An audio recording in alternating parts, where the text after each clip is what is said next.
पाकिस्तान जी अदालत काॾे पई वञे 24 कलाकनि में सुप्रीम कोर्ट आहे पाकिस्तान जा 2 जज इस्तीफ़ा ॾेई चुका आहिनि। जी नाज़रीन मोहतरम, कल्ह इस्तीफ़ा ॾिनी हुई जस्टिस मज़ाहिर अकबर नक़वी। जस्टिस मज़ाहिर अकबर नक़वी ते इल्ज़ाम हुयो त हुन परवेज़ इलाहीअ सां टेलीफोन ते ॻाल्हियूं कयूं ऐं हुनजी फेवर पे कई, PTI जी फेवर पे कई, परवेज़ इलाही जी फेवर पे कई। परवेज़ इलाही पंहिंजनि माण्हुनि खे चयो त पंहिंजा केस जेके आहिनि उहे मज़हर अकबर नक़वी जी अदालत में मुंतक़िल कयो या उन हलायो। हुननि खे उमेद हुई त हुतां उन्हनि खे खेनि रिलीफ मिलंदो। हिन जे ख़िलाफ़ु सुप्रीम जुडिशल काउंसिल में जॾहिं केस जी समाअत थी त हुन कल्ह इस्तीफ़ा ॾेई छॾी। अॼु जॾहिं सुप्रीम जुडिशल काउंसिल जी समाअत थी त उन मौक़े ते मंसूर उस्मान आमान, अटॉर्नी जनरल ऑफ पाकिस्तान, उन चयो त 2023 में अदालत सुप्रीम कोर्ट ऑफ पाकिस्तान जे बेरुकनी बेंच फ़ैसिलो ॾिनो हो त जेकॾहिं को जज इस्तीफ़ा ॾेई थो वञे त उन ख़िलाफ़ु कार्रवाई न थींदी। पर उन ते जस्टिस फ़ाइज़ ईसा जेको इजलास जी सदारत करे रहियो हो, उन चयो त ईअं थी नथो सघे त हिकिड़ो माण्हू इदारे खे तबाह करे हलियो वञे ऐं असां उन जे ख़िलाफ़ु कुझु बि न करियूं। सॼे पाकिस्तान जूं नज़रूं असां ते आहिनि। पर हिन वक़्तु ताज़ी ख़बर इहा आहे त सुप्रीम कोर्ट जे जज एजाज़ुल अहसन इस्तीफ़ा ॾेई छॾी आहे। 24 कलाकनि में 2 जज मुस्तफ़ी थी विया आहिनि सुप्रीम कोर्ट ऑफ पाकिस्तान जा। ही तव्हां सां ख़बर शेयर पिया कयूं त सुप्रीम कोर्ट ऑफ पाकिस्तान जे जज जस्टिस एजाज़ुल अहसन इस्तीफ़ा ॾेई छॾी आहे। कल्ह याने अरबा ते जस्टिस मज़ाहिर अकबर नक़वी इस्तीफ़ा ॾिनी हुई ऐं ख़मीस ते वरी जस्टिस एजाज़ुल अहसन इस्तीफ़ा ॾिनी आहे। जस्टिस एजाज़ुल अहसन को मामूली माण्हू कोन हुयो, इहो हाणे सुप्रीम कोर्ट जो चीफ जस्टिस बणजण वारो हुयो।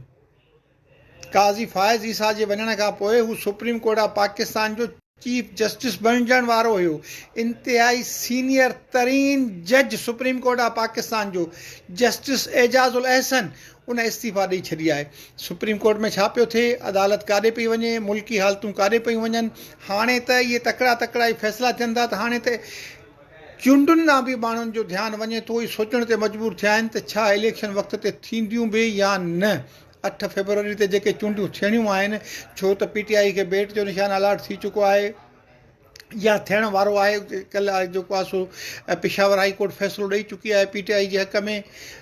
हिन वक़्तु बिलावल जो फैसलाबाद में तमामु वॾो जलसो थी रहियो आहे।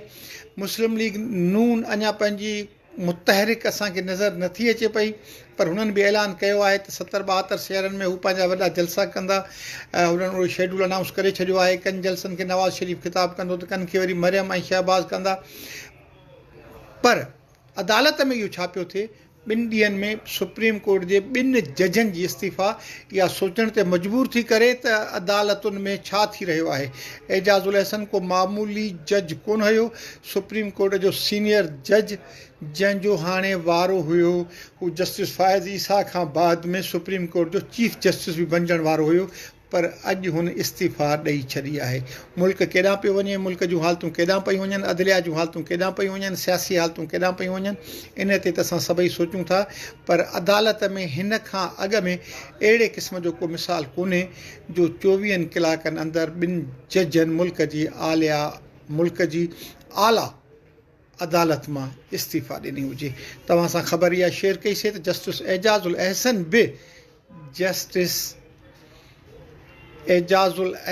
बि कल्ह वांगुरु अॼु जस्टिस नाज़िर अकबर नक़वी साहब जीअं अॼु जेको आहे सो इस्तीफ़ा ॾेई छॾी आहे। हाणे जस्टिस फ़ाइज़ ईसा खां पोइ हिन खे चीफ जस्टिस ऑफ पाकिस्तान थियणो हुयो। नक़वी साहब जे ख़िलाफ़ु जुडिशल काउंसिल में केस हली रहियो आहे ऐं अॼु जस्टिस फ़ाइज़ ईसा चयो आहे त जेकॾहिं को जज मुल्क जे इदारे खे तबाह करे हलियो वञे ऐं असां पोइ उन ख़िलाफ़ु कार्रवाई न कयूं, इहो मुमकिन कोन्हे को। पूरे पाकिस्तान जूं नज़रूं अदलिया ते आहिनि। ॾिसजे त छा थो थिए।